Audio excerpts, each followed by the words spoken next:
Double checking. I'm just struggling. I didn't know.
Awesome. Well, welcome everyone.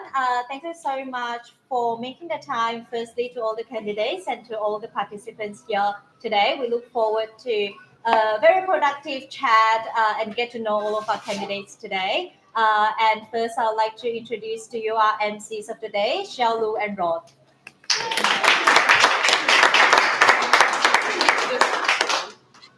All right, is this working? Or is this working? Yeah, I think so. It's okay. I can just. All right. So good evening, everyone. Thank you so much for coming. And I am Xiao. I'm very excited to be one of your hosts for today for this very important event, which is the Lord Mayor Debate on International Student Rights and Policies. Is everyone excited? Alright, for this very important event today, we are very proud to organize this on behalf of Future Forte, a gender equity initiative by and for international students and alumni, here to support you, empower you, and inspire you on your journey in learning and growth here in Australia. Thank you, Shal, and I'm Rod. Tonight we gather to discuss the rights and policies that impact our vibrant international student community in light of the upcoming local elections here in the City of Melbourne. Your voices matter, and this debate is an opportunity to hear directly from the candidates about their vision for Melbourne and how they plan to support all students living and studying here. All right, and so before we begin today, I would like to begin by acknowledging the traditional owners of the land on which we are situated on today, which is the Wurundjeri people of the Kulin Nation. We pay respects to their elders, past, present, and emerging, and we acknowledge their connection to this land and are grateful to be part of this amazing community. Now, as we approach the upcoming local elections on the 7th of October until the 25th of October, it's vital that we engage in conversations about the policies that will shape our city's future. Melbourne is home to thousands of international students who contribute significantly to our culture and economy, and it's essential that their needs and rights are at the forefront of local governance. Personally, it is here in Melbourne where I was able to develop my consciousness on international affairs, especially on the sector of international education, thanks to the transformative education by my alma mater, the University of Melbourne, and also the opportunity to serve as a former My Melbourne Student Ambassador under the City of Melbourne.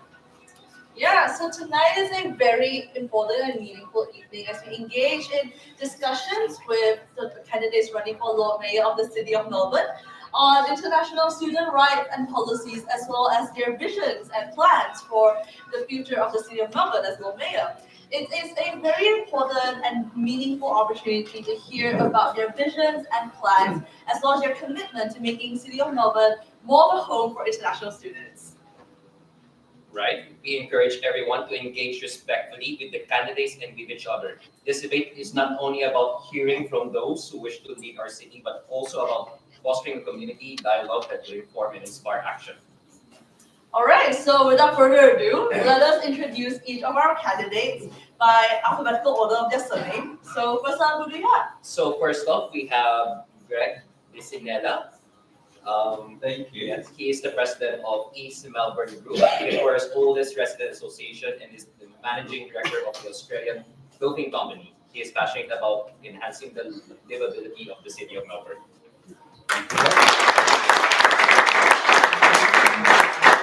All right, and next we have Councillor Jamal Hakim, who is currently a councillor for the City of Melbourne and currently the lead for the Creative Melbourne portfolio, I believe. And Jamal is very passionate about well-being, community engagement, as well as supporting small businesses. Everyone give it up for Jamal. And next we have Roxanne Eagleton from Greens. Roxanne is currently a midwife as well as a unionist who is passionate about fighting for fairer work conditions as well as workers who do not have access to affordable housing. Yeah, so thank you for coming, Roxanne.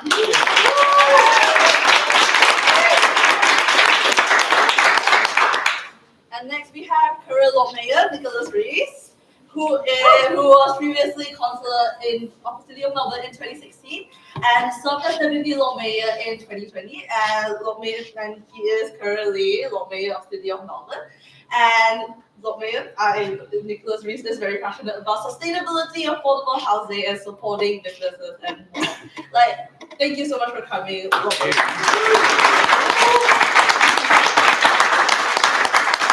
Next, we have Phil Reed.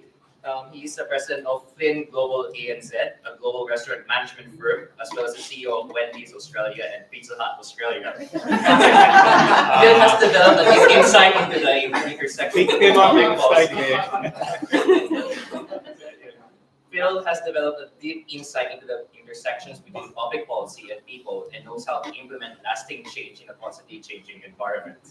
Thank you, Phil. I should say it's not the first time I've been confused with Phil Reed from Wendy's and Pizza Hut. Sorry, You should just claim it. my apologies. Next. But Phil, do you want to? It's okay, Phil, introduce yourself. Your No, it's all right. It's okay, Phil, and it's from it's representing the Labour Party for today. We all love pizza.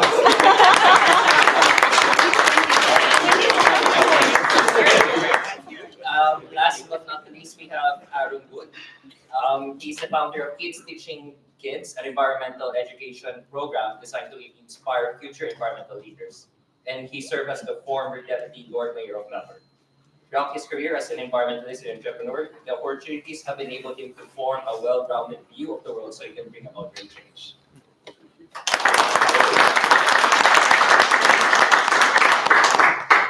Now that we have introduced our candidates, we hand now the floor to Belle and Ria to explain the mechanics of the debate. Hi everyone, thank you so much for coming today. And Ria here and myself will be the moderator of this debate. It will be a cross between a debate and a panel discussion. So there will be some structure to this. I will be asking questions, but the idea really is to get to know the candidates better, their positions and their plans for international students. So what we will do is we've collected questions from all of our audience and we will ask those questions on your behalf. And we will post a question and then we will get the candidates to indicate when you want to respond. Not all candidates have to respond to all questions. So you just have to let us know if you are willing to respond to a question. And we might also, just to move along, make sure that we get to cover a range of issues. We hope that your response can be short and sharp and keep it under 90 seconds. We say 60 seconds earlier just to keep you on your toes. We'll give you 90 seconds. And we've ordered this off Amazon Prime and it arrived on time. So Ria here will be our bell person and she'll gently give you a nudge when the 90 seconds is up. And before we end, we'll see how the time goes, but hopefully before we end, we'll give you a little bit of time as well to say whatever that you haven't managed to share yet with all of our audience today. That's it. Sounds good? Yes. Fantastic. All right, lovely. I should also say that the event is live streamed on YouTube. So if you have any friends who may be interested, send them the link. I'm sure that they can search it on YouTube or find it on our social media. All right, for our first question, we are really going in with hard-hitting questions. So as you know that safety is paramount for all of the international students who live, study and work in the city of Melbourne. And it is somewhat of a concern for a lot of students. So with international students often feeling unsafe walking through the city of Melbourne or becoming targets of racist abuse and racism, what are your thoughts and what measures can you introduce to make Melbourne a safer and more inclusive city for international students? Okay, Greg was super fast there. Oh. And is this working? Good evening, everyone. So Greg Bisnella from Voices for Melbourne. This safety issue is something that's very important, but I think we need to frame it just a little bit. I know we've only got 90 seconds, but you are living in one of the safest cities in the world, ranked number 9. It should be higher, but just bear in mind that we need to put it in context, that it is a very safe city to live in. Having said that, could I have a show of hands of anybody here who doesn't feel safe walking around our city? Okay. So it's quite significant. Do you feel safer today than you did 12 months ago? 6 years ago. That's 6 years ago. So maybe we've got a little bit of work to do. But you need to just remember that, in terms of your lifestyle that you have here in Melbourne, it is a wonderful city, a wonderfully safe city, but that is not to discount the fact that we need to do a lot of work on your behalf to make you feel safer. But it's about you being aware, being conscious, but also being able to get out there and enjoy everything the city has to offer. Great, thank you so much. Great. I believe that Nick first, and then we'll go to Jamal. Thanks. Can I just check, is the sound coming through? Yes. Good. So as many of you may know, I've worked at the University of Melbourne for almost 10 years. I've had thousands of international students in my class, and I have been surprised to hear some of them voice concerns about not feeling safe in Melbourne, because like Greg, I know Melbourne to be a very safe city. I never feel worried when I'm around the city, but I do know that many people don't feel safe. And while we are a very safe city, it is true that we can always do better. So 2 of the top priorities I've announced in this election campaign is firstly an expansion of the CCTV camera system, the Safe City Camera Network, putting an extra 200 cameras into the system. They're monitored 24 hours a day, 7 days a week. So if there's something going wrong around the city, we can get action straight away. The second thing is that we will start a team of city safety officers. So they're not police officers, but they will be in uniform. They have the ability to make citizen arrests. They can de-escalate hostile situations and just be a very visible presence on the street to make sure people feel safe and are safe. It's really interesting. It was incredible to see all the hands go up in the room a moment ago about the number of people here not feeling safe. When we do surveys in our community about safety, 2 groups of people have the highest level of reporting not feeling safe. One is women, second is international students. Now, it's not right for me that women and international students do not feel safe in our city. That's why I'm taking action to step up and make sure that they do. Great. Thank you, Lord Mayor. Thank you. We'll go to Jamal and then Roxanne, and then we'll move on to the next question. Thank you. I just want to say a really good question, but let's come back to the real issue here. Women and international students are feeling unsafe. Why is that? Because we have a problem with misogyny, we have a problem with racism. So what we need to do is address the real issue. And the real issue is an issue of behavior that people think just because you look different, just because you're an international student, it's okay to verbally abuse you, it's okay to physically abuse you, and you have no way to come back. So there has to be also a fuller program what we can do to support international students and women in that fact. What I'm doing, and I've sat down with community leaders, multicultural community leaders, is bringing a multicultural advisory committee direct to council that works on identifying these issues and putting real solutions that support community, bringing together a coalition so we can stop this rhetoric that says that international students, that migrants, that people that look different are easy targets and they are disposable politically. That's the conversation we need to have. It's not about more police, it's not about more cameras, it's about changing the behavior and saying racism is not okay. It's about making sure that all of us speak up, and we've got bystanders also speaking up for each other. Awesome. Thank you. Thanks, Jamal. Thanks, Jamal. Yes, I am with the Greens, which is, I believe, one of the strongest parties that stands for multiculturalism and inclusivity for LGBTIQ communities. We have a leadership ticket of a woman, non-binary person, both queer. We have a huge diversity in our party. And thank you, Jamal, for pointing out how interesting it is to have, no offense fellas, but the white fellas up here saying how unsafe they feel walking around Melbourne.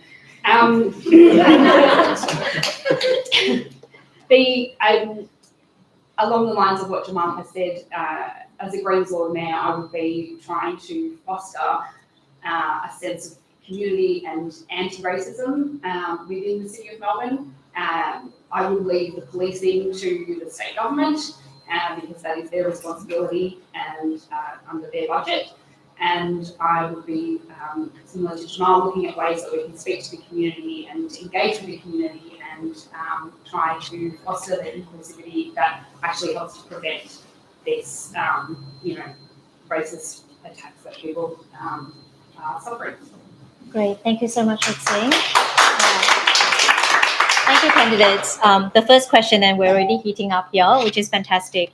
I'll hand the second question to Ria. So we know that there has been a disparity between employment that is seen by domestic students and international students or graduates. It doesn't even matter if they're from the same course, same university. There's still a sort of difference, whatever the reason might be. So how do you plan on supporting international graduates in finding employment in Melbourne, especially in fields aligned with their own studies rather than low-paying jobs or hospitality jobs? Great. I think Phil first, and then we'll go to Aaron. Thanks for the question.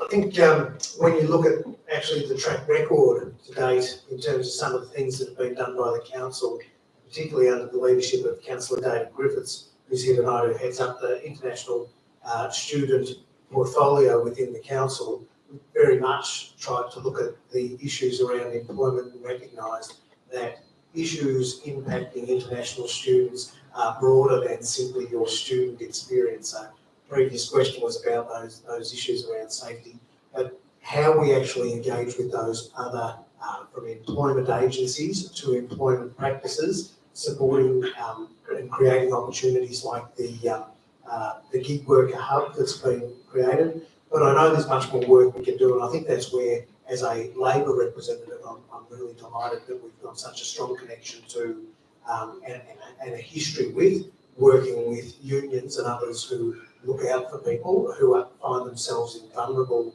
circumstances as employees and deal with it. And I think some of that work that's been done, that's been led by David at Council to date, shows a direction we can do. But it all starts with a dialogue. And again, I think that dialogue comes with making sure we retain the portfolio for international students at Council so that these issues are constantly raised and Council can use its clout to engage with those other agencies. Great. Thanks, Phil. Thanks very much. Yeah, I'm Aaron Wood, Team Wood, independent candidate, running an independent leadership team as well. Firstly, I think I just want to say that international students aren't just international students in our universities and our TAFE sector. You're literally the fabric of what makes our city great.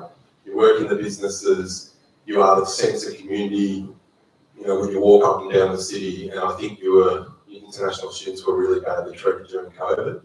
And so I think it starts at the top. I think the federal Labor government's cap on international student numbers is such a blunt instrument, and that really doesn't understand the value that international students deliver to Australia, not just when they're here as international students, but many of them who choose then to make Australia your home as well. And I think that sets a tone. In terms of real things about employment, City of Melbourne needs to lead from the start, so we've elected Team Wood will announce 150 internships for international students across all of the employment areas of City of Melbourne to lead by example. We can't be sort of paying lip service to this if we aren't leading by example.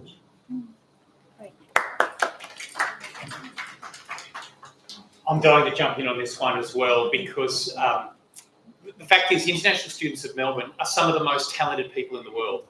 And the fact that this city is not making the most of them through providing strong pathways to employment is crazy. It's not good for the international students. It's not good for Melbourne either.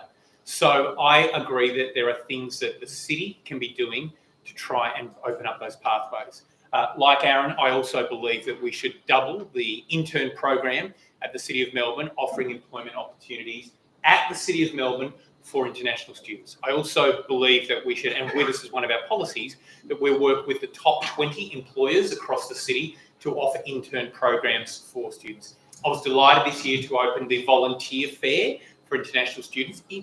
Volunteer organisations are a great way for international students to get inside organisations, learn about the labour market in Australia and identify great opportunities that can lead on to better things. So we'll be putting in more effort there.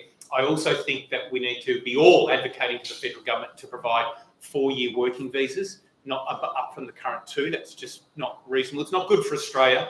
The other thing is that at the moment we need to, one of the things I've worked on at the City of Melbourne was just working to change perceptions around international students. Let me give you one example. On Seek, the job website, there was a box that you had to tick to say whether you had permanent residency. We've advocated for that to be removed. Seek have now removed that, again, providing those pathways for international students into employment. Again, you are some of the most talented people in the world. At the City of Melbourne, we really want to see you get those jobs in our city. Great, thanks, Nick. I might just, on the same topic, also putting a little bit more pressure on the candidates to respond to this, thinking about the levers that Melbourne City Council has in the CBD. That's where most of the large employers are at. We have over 250,000 international students here in Victoria. Most of us live, study, and work in the city. So while the internship positions are a great way to lead, it's a drop in the bucket. It's a drop in the ocean. So any response to that, either Greg or Jamal? I'll start. Greg. Really good question. The thing that the city can do, and this is true, 150 internships, how much can you do with that? What we've got to do is create a system that, again, values and provides for international students to be able to work. Now that starts by creating guides, by creating spaces for employers to know what to do to employ and work with international students. That's half the problem. As an employer, when I want to employ international students, I go, I'm not too sure what the laws are. I don't know quite what time they can work. I'm not sure whether they're going to have a language issue. And so I go, bugger it, it's too hard. So as a council, what we can do is be a coordinator. We can be a curator. We can create guides and spaces where we can bring employers and students together and generate those opportunities. But before we even do that, we've got to address the problem that international students, when they work, often might not get paid. They often won't get their super paid. And that's a real problem. My partner's an international student right here. Judy, who's on my team, was an international student. And the number of times that employers have not paid international students for not just a day's work, 2 weeks' work, is really, really shameful. So we've got to work with the federal government to advocate and make sure that that's not the case and provide support for international students around that as well. Great, thank you, Jamal. We'll go to Greg and then we'll move on to the next question. There are organisations out there that do help international students get employment. I'm sure some of you would be aware of them. There's an organisation by the name of Stint, anybody might have that, which is specifically designed as a platform for international students. If you're not aware of it, then perhaps you should have a look online and see what they do have to offer. To the points that have been made, and I think we're in furious agreement here, that we do need to provide a structure. And as your Lord Mayor would certainly be putting together a structure that would ensure that international students are given the best opportunities in terms of employment. As a business owner, I employ international students. I find them to be great workers, and in fact, without making a scrutiny of this, looking for somebody at the moment who's saying, job. You might be inundated. It's very important. Is that allowable under the electoral? I've broken that many rules of the Offering journey. incentives. Right, so let's not forget that this is a $16 billion industry in our state, and there are 63,000 direct employment opportunities around the international students and what you bring to this state and this city. So it's really important that we have those levers there that we can use to ensure that we get jobs for you if you want them, but also recognising that it's a state and a federal responsibility as well. Great, thank you so much, Greg. For the next question, the issue of racism as well as the unemployment does contribute to this next question that Ria will ask. So basically, all of this kind of puts a lot of pressure on the international students, and obviously there's a lot of pressure from back home as well, because you're moving to an entire new country, so there's pressure for you to succeed. So all of that kind of builds up, and then you have a higher suicide rate in international students. You can see that. So what would you, as Lord Mayor, how will you address the mental health and well-being issue for international students, for this vulnerable community? Yeah, the question is around mental health and well-being, and from the coroner's report that came out last year, we did see that it is a issue for international students. We'll go to Aaron and then Jamal. Yeah, I think mental health is one of those things which can have really tragic outcomes, and you address that in lots of different ways, but community connection is one of the biggest ones. And I think it's not just international students, but we have, seniors feeling really lonely, and I think we lost a lot of that community connection, particularly through COVID, when a lot of people had to retreat back to their kind of space.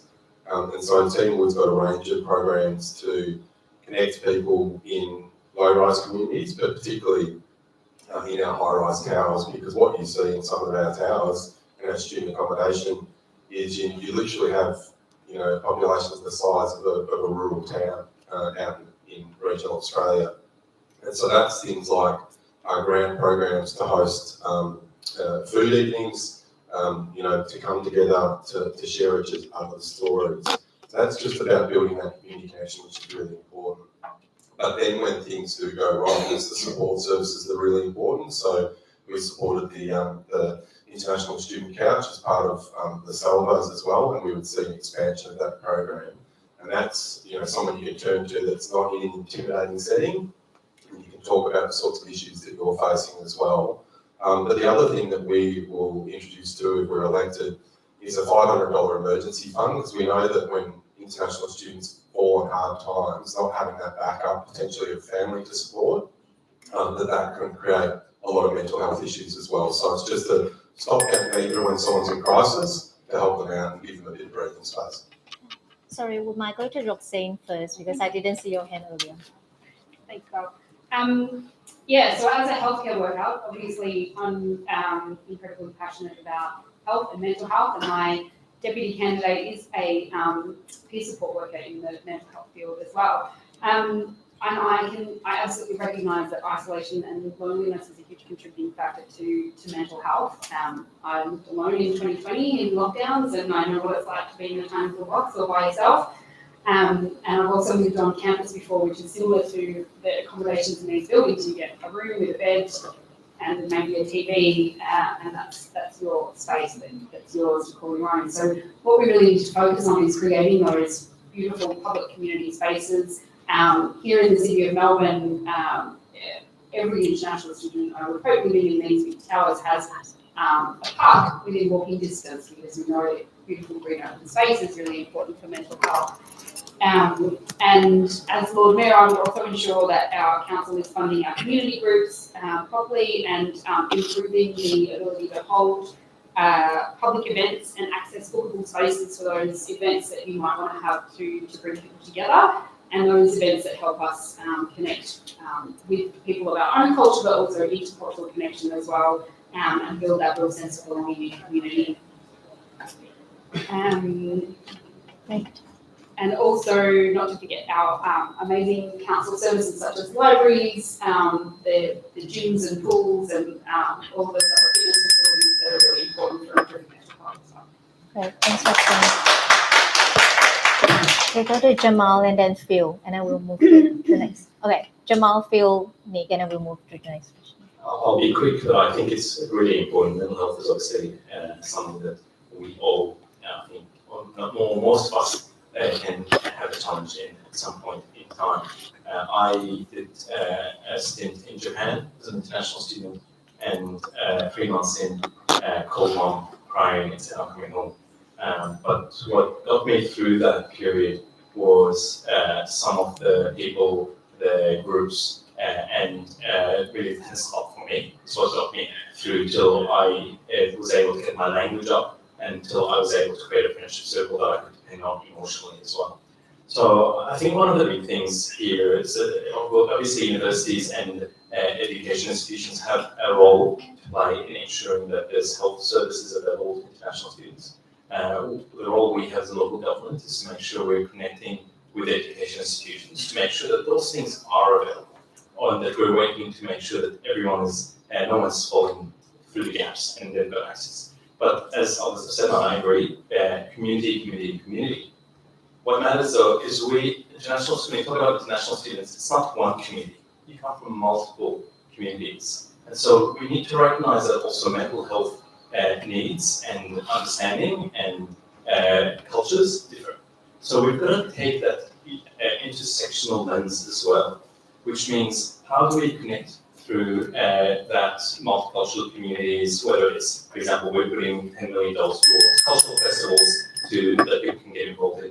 We're going to make sure that it's right. And that's what's really critical. I think that multicultural aspect is important. Thanks, Jamal. I'm spending a lot of time during this campaign talking about places other than Melbourne, and I want to reflect on that again tonight. Around about 30 years ago, I started my life in council and community affairs as a councillor out of the city of Springvale. It was an area that had a migrant hostility. Wave after wave of refugee communities came through. So when you talk about those mental health issues, I've seen that before, and I've seen what council services can do to help address it. And it does come down to some of the issues that other candidates have spoken on here, creating those community spaces. It's not good enough, really, to have the couch and going to a social welfare location. We need to create those community spaces where communities can come together and build and unify around a common sense of purpose. These issues that you're talking about aren't just related to international students. It's many newcomers to our city who find themselves encountering these same issues. Council services can really go a long way to delivering that, even down to other areas of council policy. And I want to call out our hosts here tonight, Scape. When you're planning city buildings, which have large numbers of people living in them, that have spaces like the one we're in tonight, that do have a warm and welcoming gathering space where there's an opportunity to get outside and get some fresh air. So making sure that we have